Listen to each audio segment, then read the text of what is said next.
নমস্কার বন্ধুরা, অ্যাস্ট্রোলজির মাধ্যমে সমাধান চ্যানেলে আমি বর্তমান কিছু ট্রানজিট নিয়ে কথা বলতে চাই।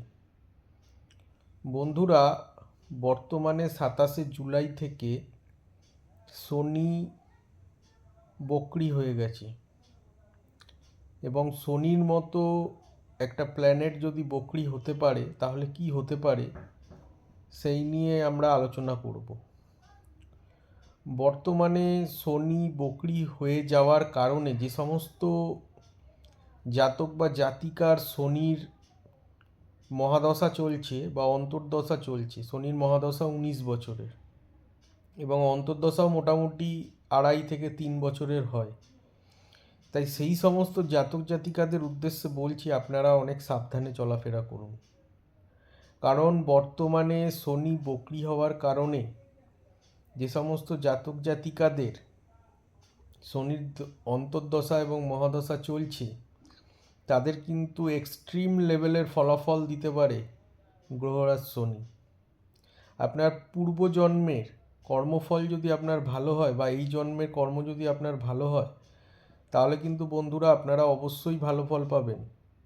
কিন্তু যদি পূর্বজন্মের কর্মফল আপনাদের খারাপ হয় বা এই জন্মে আপনি যে কর্ম করেছেন সেই কর্ম যদি খারাপ হয় তাহলে কিন্তু আপনাদের সঙ্গে কিন্তু শনিদেব বদলা নিতেই পারে।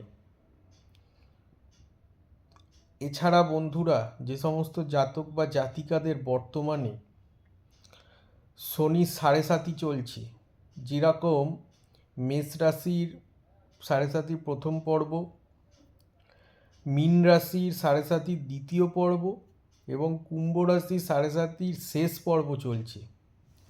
তাই এই সমস্ত জাতক জাতিকাদেরও উচিত অনেক সাবধানতা অবলম্বন করে চলাফেরা করা। কারণ এই সময় কিন্তু শনিদেব আপনার উপরে শারীরিক কষ্ট দিতে পারে, আপনার শারীরিক রোগভোগ হতে পারে, অথবা বন্ধুরা আর্থিকভাবে আপনি ক্ষতিগ্রস্ত হতে পারেন, অথবা এমন কোনো রিলেশন বা সম্পর্কে আপনি জড়িয়ে পড়েছেন যে সম্পর্কের কারণে কিন্তু বন্ধুরা আপনাদের কিন্তু মনোকষ্ট, মনোদুঃখ বা মনোব্যথা হতে পারে। এছাড়া বন্ধুরা, বর্তমানে বৃহস্পতি অস্ত অবস্থায় রয়েছে। বৃহস্পতি বর্তমানে উচ্চস্থ হয়ে কর্কট রাশিতে অবস্থান করছে ঠিকই, কিন্তু যেহেতু বৃহস্পতি অস্ত হয়ে গেছে সেহেতু কিন্তু বন্ধুরা আপনারা কিন্তু বৃহস্পতির যে সুফলগুলো সেগুলো কিন্তু পাবেন না। কারণ একটা অস্তর গ্রহের অত জোর থাকে না যে সে উচ্চস্থ হোক বা নিচস্থ হোক, কিন্তু তার অত জোর থাকে না যে সে তার ফলাফলটাকে ভালো মতো দিতে পারবে। সুতরাং বর্তমানে কিন্তু বন্ধুরা শনির এই কি বলে বক্রী হয়ে যাওয়ার কারণে আপনারা কিন্তু সাবধানে চলাফেরা করবেন, সাবধানে থাকবেন এবং সাবধানে কর্ম করবেন। পারলে একটু দান ধ্যান করবেন।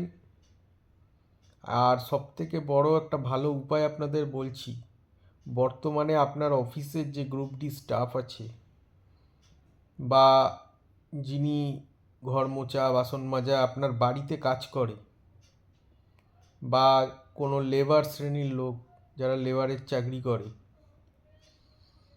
কায়িক পরিশ্রম করে, এই ধরনের মানুষদের সঙ্গে কিন্তু বন্ধুরা বর্তমানে আপনারা ভালো ব্যবহার রাখবেন। বাড়ির কাজের লোকের সঙ্গে কিন্তু খুব ভালো ব্যবহার রাখবেন।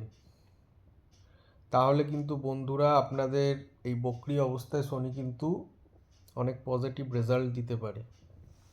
এছাড়া বন্ধুরা আপনারা আরেকটা ভালো উপায় করতে পারেন। বর্তমান শনিদেব যেহেতু বক্রী হয়েছে এবং বক্রী হওয়ার কারণে শনিদেব কিন্তু আপনাদের এক্সট্রিম ফলাফল দিতে পারে, সেজন্যে কিন্তু আপনারা বন্ধুরা শনিবার শনিবার কোনো শিব মন্দিরে গিয়ে একটা মাটির প্রদীপ সর্ষের তেল দিয়ে জ্বালাতে পারেন বা জ্বালিয়ে দিয়ে চলে আসতে পারেন।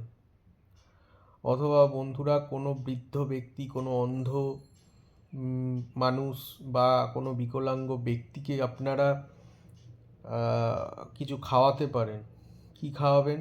কালো মিষ্টি খাওয়াতে পারেন, অথবা বন্ধুরা আপনারা ওদেরকে সিঙাড়া টাইপের কোনো জিনিস খাওয়াতে পারেন। তাহলে কিন্তু যদি শনি আপনাদের এক্সট্রিম ফলাফল দিতে শুরু করে সেই ফলের হাত থেকে আপনারা কিছুটা হলেও রিলিফ বা রেহাই পেতে পারেন। ঠিক আছে বন্ধুরা, আজকে শনিকে নিয়ে আমরা আলোচনা করলাম। আপনারা সাবধানে থাকবেন, যে উপায়গুলো বললাম করবেন, অবশ্যই ভগবান আপনাদের মঙ্গল করবে।